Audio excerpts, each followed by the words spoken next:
Mais de 60 dias após o óleo começar a chegar à costa brasileira, a Marinha enviou nesta segunda-feira 2 navios que saem do Rio de Janeiro em direção ao nordeste do país para ajudar no combate ao vazamento. A previsão de chegada dos navios é no dia 10 de novembro. Cerca de 670 fuzileiros navais vão participar da limpeza das praias, manguezais e arrecifes. Jair Bolsonaro exonerou o presidente da Funarte, a Fundação Nacional das Artes. O pianista Miguel Proença ocupava o cargo desde fevereiro.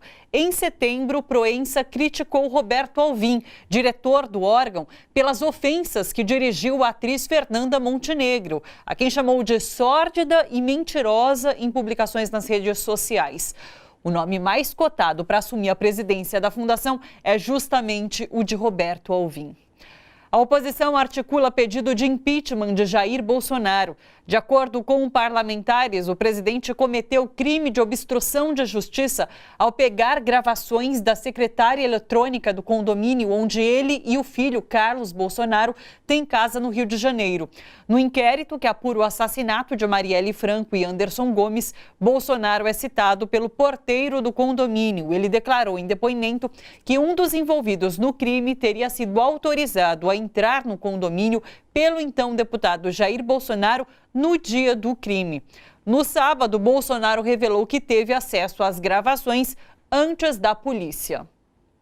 Nós pegamos, antes que eu fosse adulterado, ou tentasse alguém adulterar, pegamos lá toda a memória da secretária eletrônica, que é guardada há mais de ano. A voz não é a minha, não é o seu Jair. Agora, o que eu desconfio? Que o porteiro leu sem assinar, uma pessoa humilde, ou induziram ele a assinar aquilo. Para nos ajudar a analisar as notícias do dia, estamos hoje com a escritora e professora Élica Takimoto. Bem-vinda, Élica, tudo bom? Olá, tudo bem? Quer dizer, tirando o Brasil, tirando as universidades, tirando a arte, tá tudo bem. Pois é, né? É isso. Apesar de tudo que está acontecendo, está tudo bem. Élica, o que você achou dessa declaração de Bolsonaro? Porque é bastante estranho. Por que ele quer ter acesso a esse material se não tem nada de não correto ali naquele material? Não? Ele falou que pegou antes da Polícia Federal para que não fosse feita nenhuma modificação naquele material. Para que ia precisar de alguma modificação se não tinha nada a provar ali, não é? Eu acho que é muito similar com o que aconteceu com esses vazamentos, né, do Moro, do Dallagnol, não quererem entregar o aparelho celular para fazer análise do que estava ali escrito, do que constava. É a mesma coisa, me parece. O ditado, quem não deve, não teme, né, se aplica a isso. Me parece, pelo tudo que a gente está vendo, que as instituições no Brasil não estão funcionando, certo? E que tem um interesse muito forte por trás disso tudo. E aí isso justifica, acho eu, Bolsonaro ter corrido para exatamente pegar uma prova de que ele poderia, inclusive, ser inocente, se ele está falando isso. Certo? Por que ele pega antes? Por que essa preocupação em pegar antes? Ele não confia na própria polícia, então é complicado isso, né? Parece que existe muita coisa a ser revelada ainda nesse caso. Agora, um outro assunto que está rodando bastante nas redes é em relação a uma carta enviada pelo diretor de jornalismo da Rede Globo, o Ali Camel, aos funcionários, elogiando sobre a reportagem que foi feita, desvendando e tudo isso que aconteceu. Mas ele fala ali sobre a interferência de uma pessoa bastante próxima do governo que chegou até ele para falar sobre uma possível bomba que ia estourar. Como que você fez a leitura disso? Como você interpretou tudo isso? Olha, está muito complicado a gente acompanhar tantas notícias, porque o Brasil, desde quando começou 2019, é cada dia um bombardeio de notícias. E é uma mistura de coisas, né? Uma mistura de comentários surreais com notícias muito importantes. Não que os comentários surreais não sejam importantes, como, por exemplo, sei lá, tem tantos exemplos para dar, como o exemplo da ministra Damares, que falou que homem faz uma coisa, meninas fazem outras, como agora, né, que teve a penúltima live com o eleito, que o cara da pesca falou, né, que os peixes são inteligentes e que pode de óleo, que tudo bem consumir peixe cujo mar foi contaminado. Então, isso tudo é importante, mas se mistura com notícias, por exemplo, como essa, do próprio, né, Bolsonaro. Eu me recuso a chamar esse cara de presidente, sabe? Porque eu acho que nem ele entendeu ainda o que faz um presidente da República. Você vê, a gente já está com panetone nos supermercados e parece que Jair Bolsonaro ainda não entendeu o que faz o presidente da República. São tantas coisas que ele tem feito, tantas medidas que ele tem tomado, tem deixado de tomar, que tem prejudicado o Brasil como um todo. Esse Brasil acima de todos, que diabo é isso?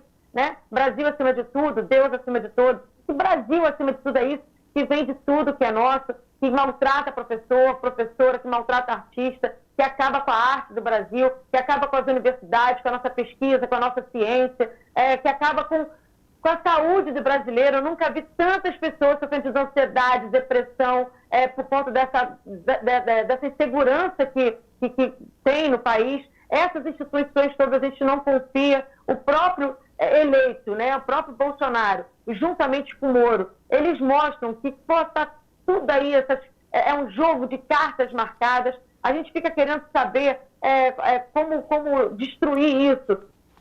Destruir porque precisa ser mesmo destruído. Como fazer com que a justiça funcione nesse país. A gente não está pedindo nada além do que está nas leis, nada além do que a justiça fala, o que está na Constituição. A gente quer a justiça, a gente quer que as coisas sejam feitas, e as coisas não estão sendo feitas. E aí, qualquer notícia como essa, por exemplo, a gente fica mais uma vez queixo caída e pensando, e agora? Para onde que a gente corre? Quem está falando a verdade? O que isso de fato significa? É muita coisa na nossa cabeça. É difícil administrar tudo isso, não é fácil não. É um xadrez, né? A gente tenta ficar entendendo a lógica de tudo isso, mas às vezes é bastante complicado fazer essa leitura. Você, professora, quero saber como viu o Enem, primeiro dia ontem, domingo que vem tem a segunda parte. Como que você viu o Enem desse ano? Olha, o Enem gerou muita expectativa porque eles ameaçaram muito, né? Porque essa galera só trabalha na agressividade, na ameaça, falando que não ia ter viés ideológico no Enem. Sinceramente, eu não sei se o fato, por exemplo, eles implicaram muito com o ano passado e colocaram, né, um tipo de dialeto da comunidade LGBT. E aí falando assim, tem que entender, tem que ser LGBT para conseguir fazer a prova do Enem. Ignorância pura deles, não era absolutamente nada disso. Poderia colocar qualquer dialeto que a questão funcionaria. Mas, enfim, vieram com esse papo, vamos acabar com o viés ideológico e não sei o quê. E, em 10 anos, foi a primeira vez que nós não tivemos questão sobre ditadura, que eles falam que fazer questão sobre ditadura é um viés ideológico, como se isso fosse uma questão de interpretação. Isso não é uma questão de interpretação. E essa galera tem mania de falar, ciências humanas, você pode interpretar o que você quiser. Não, ciências humanas é exato também. A partir do momento que a gente tem foto, que a gente tem documento, isso também pode ser considerado algo com provas, assim como, por exemplo, uma prova matemática. A gente tem isso. Então, foi a primeira vez em 10 anos que não falou sobre vagas, para não falar também sobre leis trabalhistas, porque a gente está sendo subtraído de tudo isso, que não falou sobre ditadura, e eles estão comemorando que o Enem ficou livre desse viés ideológico. Agora, veja bem, se você não falar sobre ditadura, não é um forte, um radical viés ideológico, eu não sei o que é. A galera fala que a gente está doutrinando, fazendo doutrinação marxista nas escolas, exatamente quando a gente propaga o diálogo, né, propaga a discussão sobre as minorias, sobre as injustiças, sobre as mazelas sociais, sobre a desigualdade, a gente é acusado de fazer doutrinação marxista. Então, se a gente ficar calado, se a gente não tocar nesse assunto em sala de aula, então está tudo bem para eles.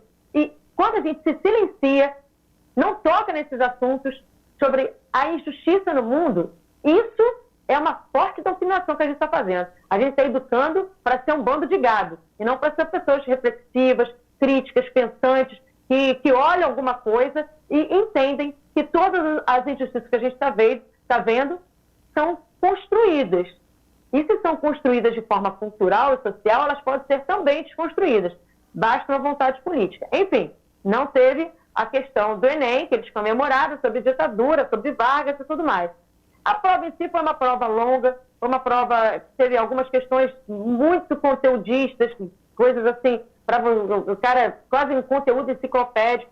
mas também teve muitas questões com interpretação de texto. Eu não achei de tudo, assim, de uma forma geral, uma prova ruim. O tema da redação do Enem foi um tema muito polêmico. Eu, sinceramente, também não entendi por que polemizaram tanto e polemizaram de uma forma ruim, né?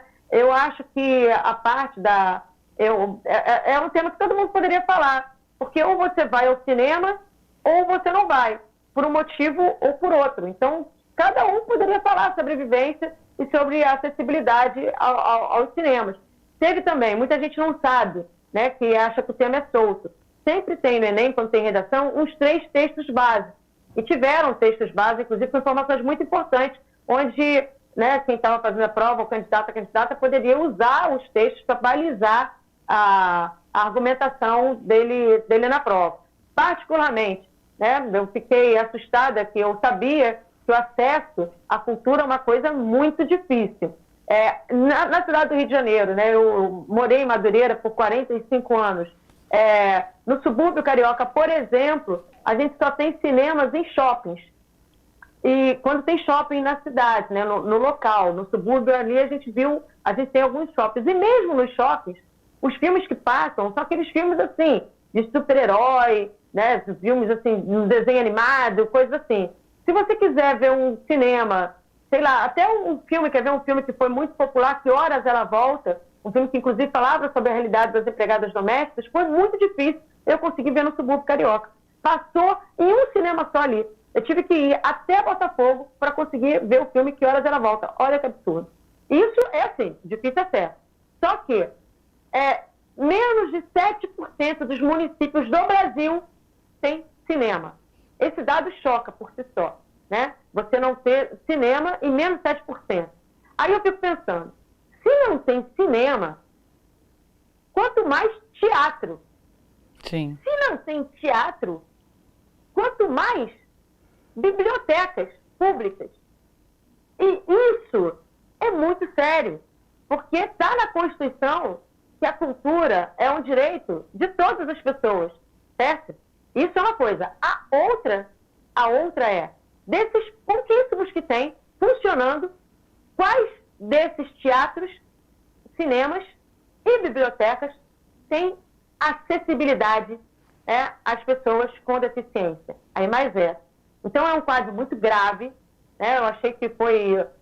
Ontem eu acabei lendo um pouco sobre o tema do Enem e fiquei refletindo sobre tudo isso.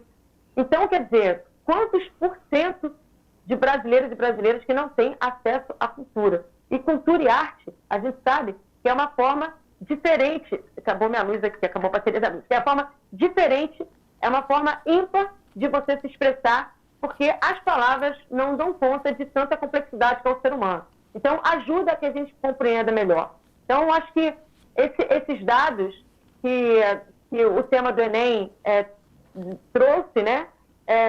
Eu acho que me fez refletir muito sobre essa cultura, a falta de cultura em grande parte do Brasil. É triste e explica muita coisa também. Né? Tema importante, por ter levantado esse debate já é importantíssimo. Élica, foi um prazer te ouvir. Muito obrigada pela participação aqui no Bom para Todos. Olha, todo meu. Parabéns aí pelo trabalho de vocês. A gente precisa muito da mídia alternativa. Vocês estão fazendo a diferença nesse momento histórico do Brasil, nesse momento triste que a gente está vivendo.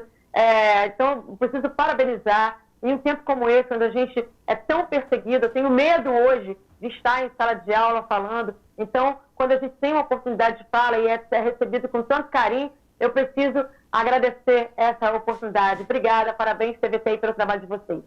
Olha só, você que curte a TVT e quer contribuir com a gente para que a nossa programação chegue cada vez mais longe, se inscreva no nosso canal do YouTube /Rede TVT e torne-se membro. Ou então faça a sua contribuição em nosso Catarse. É só acessar catarse.me/TVT. A gente agradece.